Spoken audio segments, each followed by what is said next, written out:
दोस्तों, अपने नबी की शान सुनते जाना।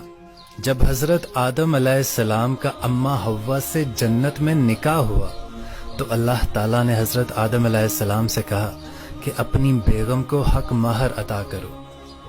तो हजरत आदम अलैहिस्सलाम ने पूछा, या बारी ताला, मैं हक महर में क्या अदा करूं?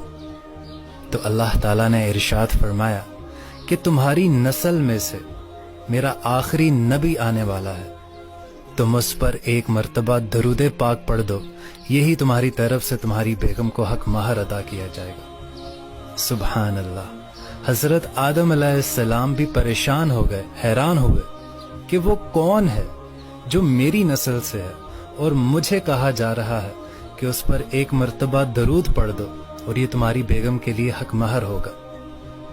तो दोस्तों, अल्लाह ताला का ये हम पर एहसान है कि हम अपने प्यारे नबी के उम्मती हैं।